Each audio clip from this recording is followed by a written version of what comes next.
vivant dans des pays de démocratie, nous sommes habitués au concept que la majorité règne. D'ailleurs, ça a une base dans l'halakha. La Torah nous dit Acharei Rabim lehatot. Un bedin,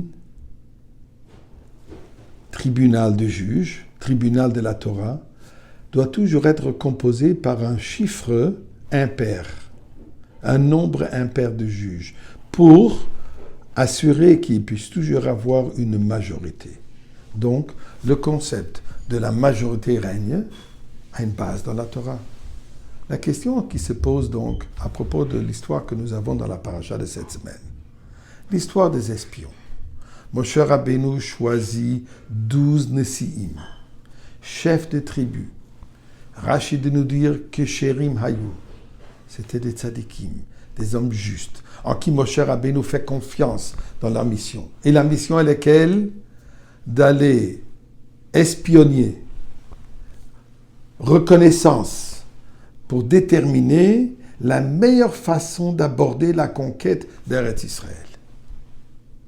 Malheureusement, au lieu de faire pour ce qu'ils ont été envoyés, qui était tout simplement suggérer la meilleure voie à suivre, 10 de ces 12 espions ont rapporté un rapport négatif. Le rapport était destiné pour décourager, effrayer, intimider et les dissuader pour ne pas vouloir monter en Eretz Israël. Et effectivement, ils ont réussi. Ils ont même dit que c'est une mission impossible. Finalement, nous connaissons la situation, le reste de l'histoire, que Am Israël, en entendant ces paroles effrayantes, se sont mis contre Moshe Rabbeinu, ont commencé à exiger « on ne veut pas y aller, on ne peut pas y aller », se plaindre « pourquoi tu nous as même sortis d'Égypte ?» Et la suite qui était que Dieu leur a dit « eh bien, effectivement, vous allez rester dans le désert. » Pendant 40 ans, ils sont restés dans le désert et cette génération n'a pas mérité de monter en Eretz Israël. Et en plus, cette journée est le 9e jour du mois d'Av, qui est devenu le jour le plus pénible dans l'histoire juive, la journée la plus triste de l'histoire juive, 9 Av, la destruction du premier Beth Amikdash et du deuxième Beth Amikdash. La question se pose. Qu'est-ce qu'ils ont dû faire, les Juifs, quand ils entendent de 10 Nesi'im une opinion négative? Il n'y a que 2, Yoshua et Kalev, qui disent non, on va pouvoir. N'ayons pas peur. Mais il faut suivre la majorité. Donc ils n'avaient pas de choix que de se plaindre devant Moshe Rabbeinu et de dire on ne peut pas y aller.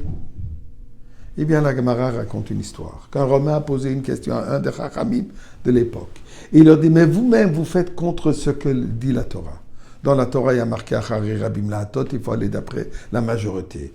La majorité du monde n'est pas juif. La majorité du monde n'accepte pas la Torah. La majorité du monde n'est pas croyant en Dieu.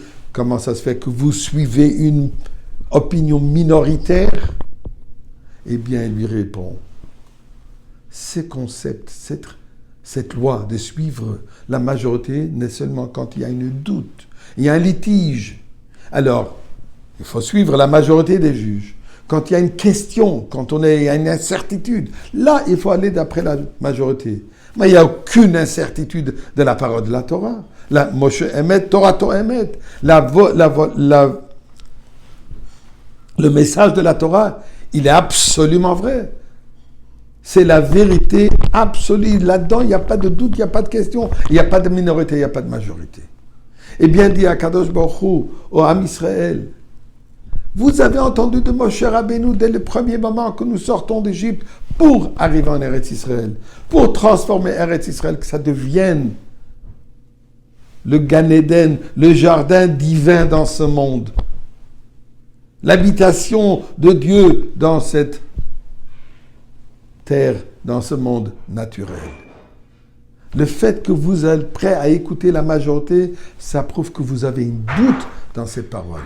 Eh bien, si vous avez la doute, restez dans le désert. Message pour nous. Nous avons entendu de Moshe Rabbeinu, de notre génération, que nous sommes au seuil de la Goula.